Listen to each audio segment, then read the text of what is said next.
Imagine आप ऐसी जगह रह रहे हो जहाँ पे कोई भी रूल्स नहीं है, कोई भी लॉ नहीं है, आपका पैसा आपका नहीं है, लोगों का मर्डर किया जा रहा है, उन्हें टॉर्चर और अरेस्ट किया जा रहा है। ऐसी जगह जहाँ पे आपके ओपिनियन, बिलीफ, प्रेफरेंसेस का कोई लेना देना नहीं है। लोगों को कंटिन्यूअसली ब्रेन वॉश करके उन्हें दुनिया से अलग किया जा रहा है। Welcome to the world of dictatorship. इस वीडियो में डिटेल में बात करेंगे कि डिक्टेटरशिप एक्चुअली होती क्या है, वो वर्क कैसे करती है और कौन कौन सी कंट्री डिक्टेटरशिप रूल को फॉलो कर रही है। एंड लास्ट, सबसे इंपॉर्टेंट, क्या हमारा भारत देश डेमोक्रेटिक से डिक्टेटरशिप कंट्री बन सकता है या फिर नहीं। वीडियो को एंड तक जरूर देखिएगा, आपको काफी कुछ नया सीखने को मिलेगा। डिक्टेटरशिप बेसिकली गवर्नमेंट का ही एक टाइप है जिसमें कोई एक पर्सन या फिर कोई ग्रुप कॉन्स्टिट्यूशनल लिमिटेशन के बिना फुल पावर के साथ रूल करता है। मतलब एक डिक्टेटर लॉ, पार्लियामेंट, जुडिशरी या फिर लोगों की सजेशन के बिना कोई भी डिसीजन ले सकता है। और अगर कोई भी डिक्टेटर के रूल को फॉलो नहीं करता है, क्रिटिसाइज करता है, तो डिक्टेटर उसे गायब करा देता है। इन शॉर्ट, डिक्टेटरशिप डेमोक्रेसी की बिल्कुल अपोजिट है। नॉर्थ कोरिया का किम जोंग उन, सीरिया का बशार अल असाद, नाजी जर्मनी का एडोल्फ हिटलर, कम्युनिस्ट चाइना का माओ जेडोंग जैसे लोगों ने बहुत ज्यादा वायलेंस किया था। ऑल्दो इन सब की आइडियोलॉजीज, बैकग्राउंड और जिस तरीके से रूल करते थे वो सब अलग था, बट इनकी कैरेक्टरिस्टिक सेम थी, अपने एनिमीज और लोगों पे वायलेंस करना। डिक्टेटरशिप बेसिकली 4 टाइप्स की होती है: personalist dictatorship, military dictatorship, single party dictatorship, theoretic dictatorship. एक एक करके समझेंगे इन चारों डिक्टेटरशिप को एंड किस कंट्री में इसे फॉलो किया जाता है। स्टार्टिंग विद नॉर्थ कोरिया का किम जोंग उन और उसकी फैमिली इस डिक्टेटरशिप को फॉलो करती है। इसमें लीडर अपनी पर्सनैलिटी और कल्ट बना लेते हैं कि उसके पास स्टेट या फिर कंट्री का पूरा कंट्रोल आ जाता है। मिलिट्री, पुलिस, मीडिया, इकोनॉमी सब उसके कंट्रोल में होते हैं। एंड जिन राइवल्स और क्रिटिक्स को कंट्रोल नहीं कर पाते, उन्हें लोग उसे अपना हीरो, अपना सेवियर, इनफैक्ट अपना गॉड भी मानने लगते हैं। इस डिक्टेटरशिप में फायदा सिर्फ रूलर को ही होता है, उसे अनलिमिटेड पावर, वेल्थ, फेम सब कुछ मिलता है। एंड इन रिटर्न वो ऐसा सिस्टम क्रिएट कर देता है जिससे उसके ही लोग पूरी दुनिया से डिस्कनेक्ट हो जाते हैं। और ऐसे में ही जब लोग बहुत ज्यादा फ्रस्ट्रेटेड हो जाते हैं, तब लीडर के खिलाफ प्रोटेस्ट और वॉर्स होने लगते हैं और काफी बार तो लीडर को मारने तक का अटेम्प्ट किया जाता है। इस डिक्टेटरशिप में उस पर्टिकुलर कंट्री की जो आर्मी होती है वो ही रूल करना स्टार्ट कर देती है। मिलिट्री को या तो वहाँ के लोग चूज करते हैं या फिर वो फोर्सफुली वहाँ की गवर्नमेंट को हटा के खुद पावर में आ जाते हैं। रिसेंटली 2021 में म्यांमार की मिलिट्री ने वहाँ की गवर्नमेंट को हटा के ओवरटेक कर लिया था एंड वहाँ पे इमरजेंसी डिक्लेयर कर दी थी। मिलिट्री डिक्टेटरशिप में रूल वेपन के बेसिस पे किया जाता है एंड इसी वजह से उस कंट्री में इंटरनेशनल सैंक्शन लग जाता है। अगर आर्मी अच्छी है, वो अपने देश के लोगों के बारे में सोचती है, तो वहाँ पे काफी स्टेबल और पीसफुल माहौल रहता है, जो कि होना काफी रेयर बात है। ज्यादातर केसेस में आर्मी बहुत ज्यादा ग्रीडी हो जाती है, जिस वजह से वहाँ पे करप्शन, ह्यूमन राइट्स, इन सब का वायलेशन होने लगता है। लोग प्रोटेस्ट करना स्टार्ट कर देते हैं।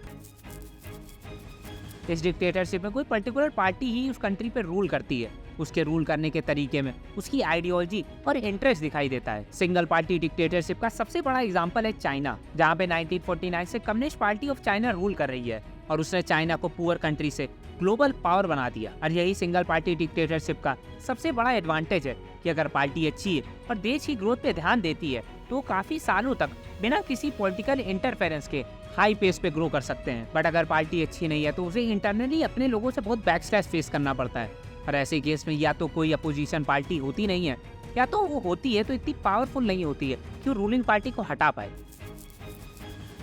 इस डिक्टेटरशिप में बेसिकली रिलीजियस लॉ के बेसिस पे रूल किया जाता है और रूलर जो होता है या तो उस धर्म का प्रीस्ट होता है या फिर उसी धर्म का कोई बड़ा लीडर। थ्योरेटिक डिक्टेटरशिप का सबसे बड़ा एग्जांपल है ईरान। इस डिक्टेटरशिप का सबसे बड़ा एडवांटेज यही है कि रूलर अपने धर्म की नॉलेज और फेथ से लोगों को अट्रैक्ट कर लेता है और लोग उस लीडर को चूज करते हैं जिसे उन्हें लगता है कि इनके हाथ में हमारे देश और धर्म सेफ रहेगा। बट एक खराब रूलर उनकी फेथ को एक्सप्लॉइट कर सकता है। इन 4 डिक्टेटरशिप से हमें ये तो समझ आ गया कि डिक्टेटरशिप किसी भी टाइप की हो, उसके अपने एडवांटेज और डिसएडवांटेज हो सकते हैं। एडवांटेज मेजरली रूलर के केस में ही होते हैं और लोग सफर करते रहते हैं। सफरिंग और इफेक्ट्स मेजरली 3 सेक्टर्स में होते हैं: political effect, social effect, economic effect. Dictatorship की वजह से जो भी अपोजिशन पार्टी के रूलर होते हैं वो डेफिनेटली इतने स्ट्रांग नहीं होते हैं कि वो रूलिंग पार्टी के अगेंस्ट जा पाए। अगर वो जाते भी हैं तो डिक्टेटर्स उनके साथ कुछ भी कर सकते हैं। यूरोप की कंट्री है बेलारूस, उसके प्रेसिडेंट अलेक्जेंडर लुकाशेंको, जो कि 1994 में वहाँ पे रूल कर रहे हैं।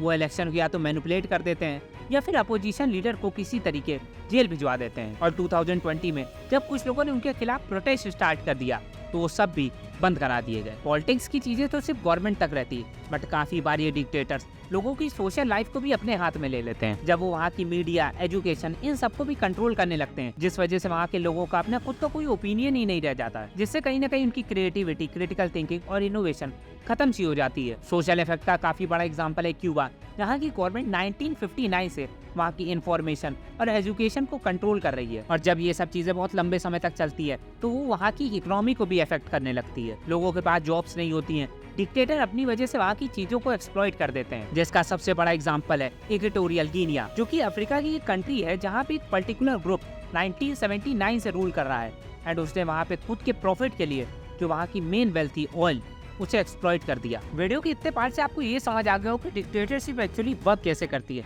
और उससे देश का क्या से क्या हो सकता है। एंड अब मेन क्वेश्चन,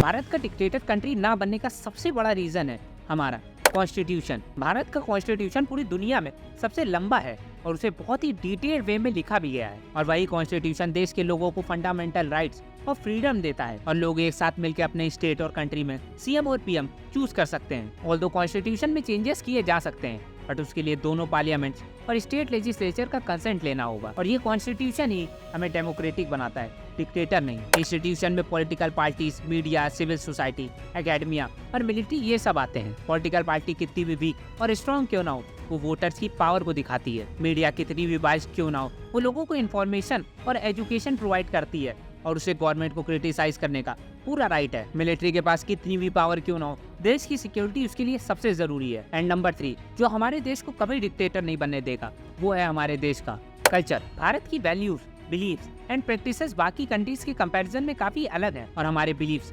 डेमोक्रेसी को फेवर करते हैं, डिक्टेटरशिप को नहीं। मुझे उम्मीद है कि आपको इस वीडियो में डिक्टेटरशिप से रिलेटेड काफी कुछ नया सीखने को मिला होगा। अभी तो हमारे देश को कोई भी डिक्टेटर रूल नहीं कर रहा है, बट ऐसा माना जाता है कि हमारे देश की एक पीएम थी जो डिक्टेटर टाइप की थी। उनसे रिलेटेड बात अगली वीडियो में करेंगे। उस वीडियो को देखने के लिए चैनल को सब्सक्राइब कर लीजिएगा। मिलते हैं नेक्स्ट वीडियो में, बाय।